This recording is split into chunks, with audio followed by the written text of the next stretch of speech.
You learn about this promotion maybe that you didn't know going in, or what stands out for you? Well, look, I knew that Canelo was big after he sold 40,000 seats in the Alamo Dome, but I have to admit I was a bit surprised on how this Canelo mania, as I mentioned, it has really swept the United States, and it really has. I mean, every place we went to, it is absolutely amazing how the Mexicans, not just the Mexicans, the Latinos and the Hispanics are putting all their hope on Canelo to be the one to defeat Floyd Mayweather. Floyd Mayweather, don't get me wrong, has a lot of fans, but as I always said, he has that other pool of people who just can't stand him.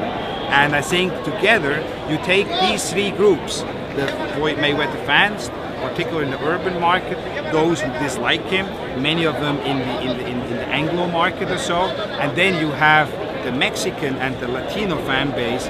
That's why I believe, based on the reception we have gotten, everywhere we go, that this fight will break the record. I mean, I've never ever seen a press conference like this. I mean, people were lining across the street at the Staples Center.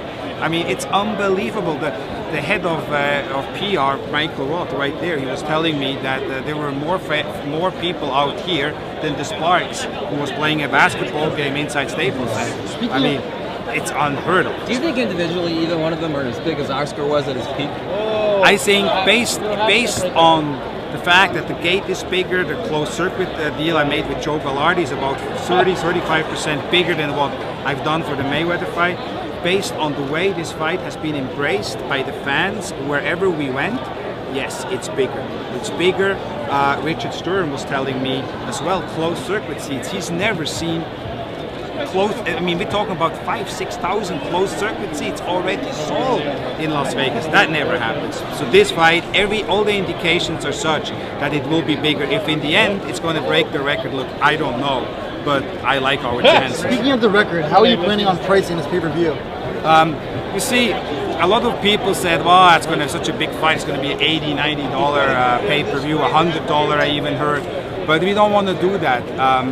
We priced the tickets the same way we priced the De La Hoya Mayweather tickets, and for the pay-per-view we are going to go with $64.95, so I think that is, and I have to tell you, the cable systems and the satellite operators, when we discussed with them the price, they were very surprised that we didn't go for a higher price. But this is not about like squeezing out the last dime. This is a fight for the masses, for the people, and I want people to be able to buy that fight and watch that fight. And those who are not yet boxing fans, I think they will become boxing fans, because I have a feeling it's not only, this is going to be a great fight, because Canelo really wants it. He's going to come to fight. Richard, you said this has resonated, and it seems that's the case, but why do you think? What is it about this that grabs people? Well, I think Mexico was waiting. Mexico was waiting for that next great star, and when Canelo beat Austin Trout, I think that really took Canelo to a totally different level. I think people couldn't say anymore he was sort of like a paper champion. He's a real champion, and the way he is able to deal with a boxer like Trout, who was undefeated, the way he was able to, you ask Shane Mosley, who's the fastest guy, or what surprised you the most fighting Canelo Alvarez, he says his speed. Or you ask Carlos Baldomir, who was in the ring with Floyd Mayweather, what's the hardest punch you ever had? It's Canelo Alvarez. So he can punch, he has speed, he has youth, he has a tremendous size advantage. And I think Mexico and the general market, they believe that this is the guy who is going to be able to beat Floyd Mayweather. Richard, this fight's at 152. Is there a clause or any penalty for if he comes in overweight? Has that been discussed or put in the contract? No, there is, of course. There is very stiff penalties. Huge penalties if he would come in overweight, well in excess of $1 million. But there is no, like, this is like after the weigh-ins. I mean, he has to do 152, and after that he can, there is no like limitations, as I read in some places that there's a next day weigh-in or so. No, there's no next day weigh-in. Okay. And you know, Canelo came in for Austin Trout at 153.5, and he was eating hamburgers in the morning of the fight, so it's not going to be you know, he never had a nutritionist. So I think in a way it actually is going to help him to make him even sharper, because he will get now a nutritionist and he will have the right nutrition and the right strength and conditioning for the fight. So I think in a way it's actually a plus for Canelo to go to that 152. With Al Heyman manages Floyd, when it comes to making these kinds of deals, what does Al do and what do you guys do for the boxing fans who want to get on the inside a little bit? Well, you know, Al is the advisor for many of those fighters, and he basically advises the fighters, and then he works out the deal with me. So I negotiate with Al. Al takes it back to his fighters, and you know, that's the way it works. But everything goes through Al Heyman. How would you describe his negotiating style? Oh, he's a tough guy.